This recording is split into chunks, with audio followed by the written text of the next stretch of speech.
की बात है। एक गांव में एक परिवार रहता था। उस परिवार में दो भाई रहते थे। उनके माता पिता का देहांत हो चुका था। घर की देखभाल करने वाला और खाना बनाने वाला कोई नहीं था। इसलिए बड़े भाई की शादी जल्दी हो गई थी। वे खेती बाड़ी करते थे और गाय भैंस भी पालते थे। उनके पास पैतृक संपत्ति काफी थी। लेकिन बड़ा भाई और उसकी पत्नी भाभी बहुत लालची थे। वे हमेशा छोटे भाई को ठगने की कोशिश करते थे। भाभी की बातों में आकर बड़ा भाई भी छोटे भाई को धोखा देने में लग गया। छोटा भाई बहुत ईमानदार, सीधा साधा और सरल स्वभाव का था। वो हमेशा बड़े भाई और भाभी का आदर करता था और सोच समझ कर ही बोलता था। बड़ा भाई और भाभी उसकी इस सादगी को उसकी कमजोरी समझते थे, लेकिन अंदर से वो बहुत चतुर था। बड़ा भाई और भाभी सिर्फ बातों से ही नहीं, बल्कि रोजाना उस पर अत्याचार करने से भी पीछे नहीं हटते थे।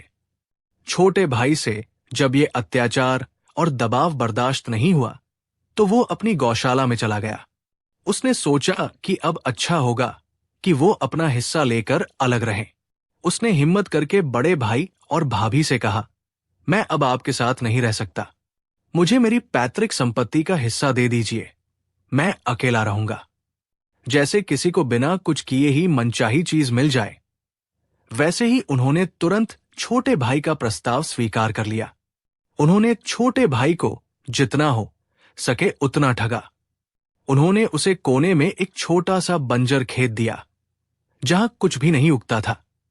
रहने के लिए गौशाला के पास एक छोटी सी झोपड़ी दी, जिसकी सारी छत बरसात में टपकती थी। जुताई के लिए उन्हें हल बैल देने थे, लेकिन उन्होंने एक बूढ़ा बैल दिया जो एक कदम भी नहीं चल पाता था। गाय बछड़े भी कुछ नहीं दिए। खाने पीने के लिए एक बोरा मक्का और बीज के लिए एक तुलाधार मक्का दिया। बड़े भाई और भाभी ने जो कुछ भी दिया, छोटे भाई ने उस पर कोई आपत्ति नहीं की। उसने सोचा कि सहन करना ही सबसे अच्छा उपाय है, और उसने अपने मन को समझाया। खुद को बुरी तरह ठगा हुआ पाकर भी उसने बड़े भाई और भाभी से कुछ नहीं कहा, लेकिन मन ही मन सोचा, मैं इसका बदला जरूर लूंगा। एक दिन बूढ़ा बैल गौशाला में उदास बैठा था।